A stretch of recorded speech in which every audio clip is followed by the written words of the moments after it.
Jo crec que hi ha un element clau també amb aquest treball que hem fet, que és la confiança. Vull dir, la confiança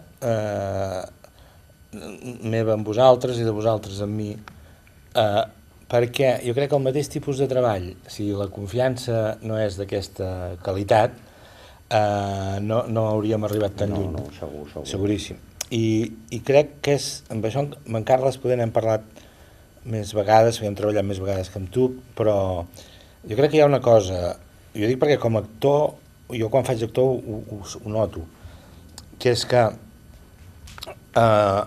instintivament o inconscientment l'actor té unes resistències a les coses que creu que no sap fer o en terrenys en els quals no s'hi sent segur. Llavors aquestes resistències s'activen de mil maneres, però quan hi ha la confiança, com per dir, encara que això estigui costant molt, la confiança de que si superem aquest moment de dir d'enorme despiste, d'aquest moment de no confiar, de no saber què estic fent, s'arriba amb un estadi... Sí. És com una muntanya de puta mare que al final arribes i dius, hòstia, guaita que hi ha aquí darrere, no? Perquè el viatge a l'horror al buit el fem tots. Clar. Lo fotut, clar, quan tu a vegades treballes com a actor, és que tu trobes una persona que ho té claríssim, que és molt bona i ho fa, però després tu sí que és veritat que tu estàs obligat, en certa manera, a resoldre allò. Allò, a tu se't demana la solvència de la professionalitat, que està molt bé, perquè en definitiva aquí també necessites motxilla per atacar-ho, però sí que és una aventura en la que hi anem tots, tu i nosaltres, cap a aquest límit del buit. Però jo crec que aquest aspecte segurament és un fet diferencial important per haver arribat on hem arribat amb aquesta peça. Jo crec que aquesta peça, o la sensació que teníem del que deia la gent quan ho veia i tot això, la sensació més agraïda per mi potser era la sensació aquesta bastant general de que havíem vist una cosa que no era habitual, interpretativament parlant. O sigui, això no ho veiem aquí. Això no... I llavors això fa molt content perquè és aquest viatge que a vegades no surt del tot bé, però aquesta vegada ha arribat al final. Però jo crec que és fonamental això, perquè esclar, quan l'actor se sent insegur en el terreny que no domina, amb les coses que no sap fer, és quan ens apareix aquesta brutal sensació de ridícul, llavors un tendeix a protegir-se amb els recursos del que sap fer i no sé què, i allà es queda la cosa. Si tenim la llet de passar per sobre d'aquests moments de pànic, el ridícul i tot això, amic, s'obren allà unes altres possibilitats que... Sí, a vegades tampoc no es tracta d'una qüestió de ridícul o no, perquè jo... Inconscients, vull dir, de la bèstia que es defensa de la... Sí, però, bueno, això jo crec, no insisteixo, no sé si realment la sensació del ridícul o el que a vegades estàs ja amb els anys tan acostumat, no? Per exemple, a mi el que em passava una mica amb el Downies és que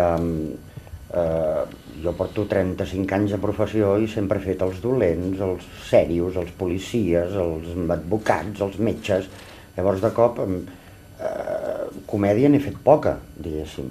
Tot i que quan feia teatre amateur només feia comèdia, no em donaven mai personatges dramàtics, no? I jo recordo, suposo que potser tu també, per això em vas proposar de fer el Downies, l'home dels coixins, no? Que tenia aquell sentit de l'humor tan especial, però no deixava de ser un policia. I tenia, sí, aquell sentit de l'humor, però des d'aquella cosa sèria del policia, no? Clar, el Downies em demanava una altra cosa, em demanava això, la contramàscara, que jo feia molts anys que no havia treballat, llavors vulguis que no, doncs això es queda rovellat, encara que està allà, però està rovellat. En el meu cas jo penso que això també va ser una part important, no? Que de cop era, és que no sé com fer-ho, és que no...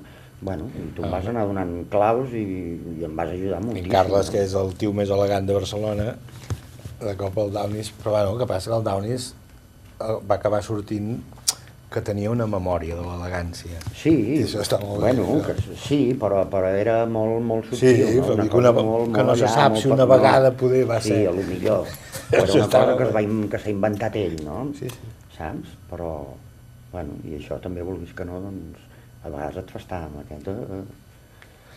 I a vegades em sorprèn molt també, parlant d'una altra cosa, però recordo que hi havia dies que assajàvem i fèiem les escenes, no? Perquè generalment les escenes són de dos, i escena per escena ens funcionaven. I a la que les ajuntàvem no hi havia manera. Però no entenc, o sigui, per què? Si amb blocs i amb fragments perquè funciona... jo m'imagino que sempre passa el mateix, però no només amb això, sinó amb altres coses, no? Quan fas un trosset, et relaxes, perquè operes sobre un trosset.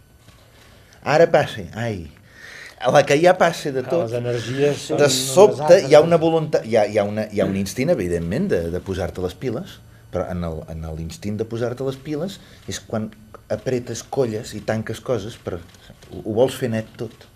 I llavors es perd aquesta... Bueno, no sé. Si a l'orquestra tens un moment, el moment del solo de trompa està molt bé, però si la trompa ha hagut d'anar fent pop, mitja hora de concert abans de fer el solo de trompa, suposo que també... Suposo que hem d'anar per aquí també, no? Aquesta cosa del control de l'energia, com hi arribes, i que el cap també ha de processar la continuïtat, que la continuïtat d'alguna manera també vol un entrenament.